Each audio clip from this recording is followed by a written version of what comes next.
Hey, everybody, and welcome to the Daily Bible Podcast presented by Saint Church. My name's Caleb, and our hope is to help you study the Word of God every single day. Every day, we're taking time to upload episodes onto Spotify, Apple, and YouTube, where we're reading through a chapter of the Bible, looking at the context it was written in, and seeing what it has to say for us today. Today, we're going to be doing just that by continuing on in our study through the book of Numbers. We're going to be reading out of Numbers chapter 33. Now, really quick and really fast before we dive on in, if you are checking this out on Spotify, Apple, or YouTube, and you end up enjoying this episode, you find it beneficial in your studies, take a moment to follow, subscribe, leave a like, and leave a rating. All of those things help ensure that you don't miss out on upcoming episodes and other people know this is worthwhile content for them to check out. But with that being said, we're just going to dive right on in to Numbers chapter 33. Now, this chapter, really quick, I've done this a couple of times. I want to make sure you know it is going through and it is listing off the traveling of the Israelites. We've done this before when it has been kind of mass names or numbers, and it's just kind of doing a long list. So today in this chapter, what we're going to do is I'm going to be reading for us, but once we get to about verse 5, it starts to just go through where the Israelites camped and where they set off to. During that time, I'm going to kind of fast forward us down to the next verse. Once this list has been done, we'll read the end of the chapter and then we'll look back. Now, once again, this is just recounting the travels that they have taken. If you want to read through all of those names, I encourage you to grab the Bible, to have it by your side, or to read through it later on during the day. I read out of the NIV translation if that's helpful for you as you want to pick that up. But once again, I want to make sure this podcast is always good for the medium we're doing it in and for trying to read through this and then explain things to you guys for this type of a chapter. It would be best just to fast forward through a section of it. So with that being said, let's just dive right on in. Numbers chapter 33, and let's see what the Word of God has to say today. It says this: Here are the stages in the journey of the Israelites when they came out of Egypt by divisions under the leadership of Moses and Aaron. At the Lord's command, Moses recorded the stages in their journey. This is their journey by stages. The Israelites set out from Ramses on the 15th day of the first month, the day after the Passover. They marched out defiantly in full view of all the Egyptians, who were burying all their firstborn, whom the Lord had struck down among them, for the Lord had brought judgment on their gods. The Israelites left Ramses and camped at Succoth. Fast forwarding through this section, we'll jump all the way down to verse 48. They left the mountains of Abarim and camped on the plains of Moab by the Jordan across from Jericho. There, on the plains of Moab, they camped along the Jordan from Beth Jeshimoth to Abel Shittim. On the plains of Moab by the Jordan across from Jericho, the Lord said to Moses, Speak to the Israelites and say to them, When you cross the Jordan into Canaan, drive out all the inhabitants of the land before you. Destroy all their carved images and their cast idols, and demolish all their high places. Take possession of the land and settle in it, for I have given you the land to possess. Distribute the land by lot, according to your clans. To a larger group, give a larger inheritance, and to a smaller group, a smaller one. Whatever falls to them by lot will be theirs.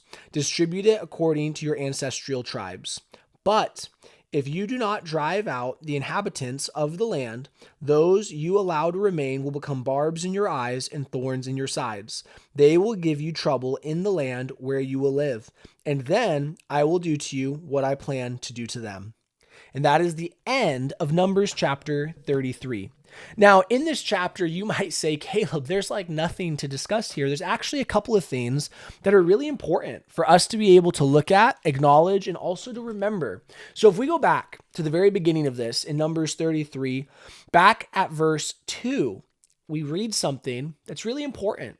It says this: At the Lord's command, Moses recorded the stages in their journey. This is their journey by stages.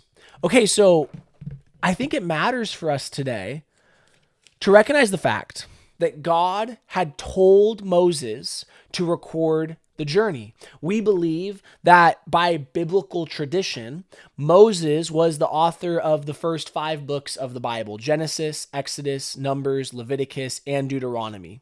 Now, Deuteronomy is the book that records Moses' death, and so it is assumed, presumed, and there's a couple different theories around it, that other people helped to be able to finish and cap off that book, since obviously he could not record his own passing.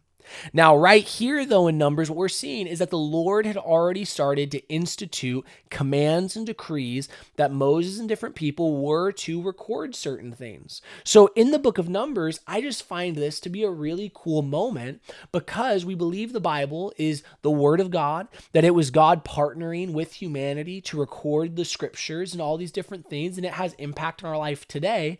And in this moment, we see that it is acknowledging the fact that the Lord had told Moses to record certain things. That's a really cool thing to see, even if right now in this chapter, it's speaking primarily of the ways they traveled.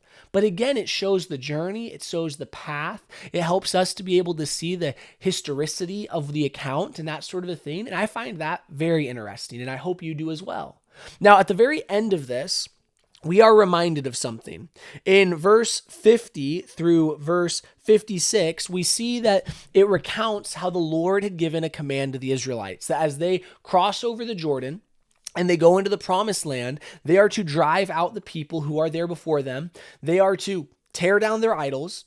They are to get rid of any of their graven images. They're to get rid of all idol worship, is basically what it's saying.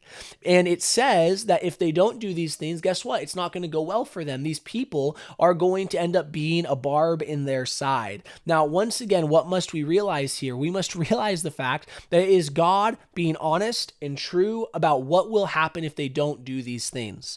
Now, what do we end up seeing happen? The Israelites don't do it. We'll end up getting to this once we get to the book of Joshua and then ultimately get to the book of Judges. We are going to see the fact that much of what Israel did was they did a lot of half measures. They went and they did things halfway, partially, left people. And what do they end up doing? They have so many times that they end up dealing with idol worship and worshiping other gods. If we go back to the book of Leviticus, we see that the Lord said, hey, I'm your God. I am with you. I have saved you. Walk with me. But if you want to walk with other gods, guess what? There will be a price to pay, as there always is. And a part of that price even is simply that you're not walking in his favor. There's so much more to it, though.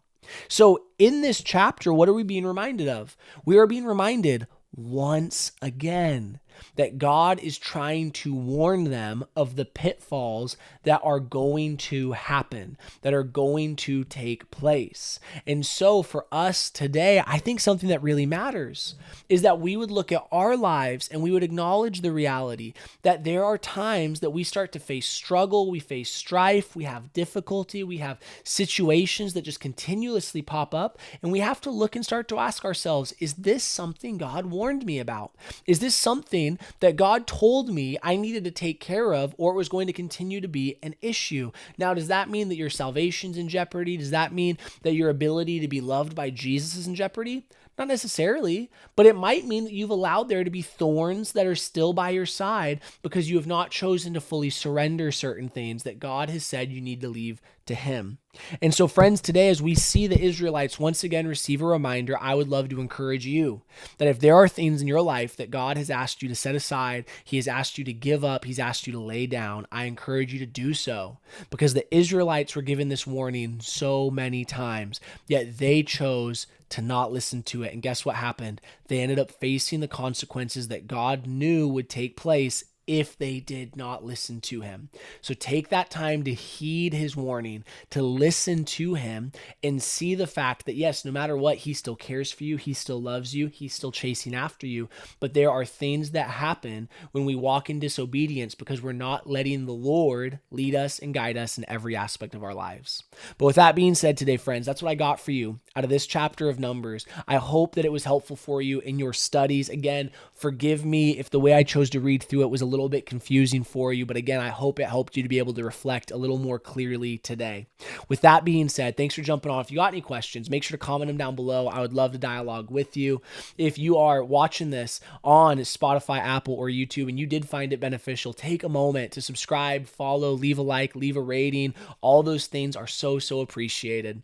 But with that being said, thanks for jumping on today. I can't wait to see you tomorrow because we are taking time to study the Word of God every single day.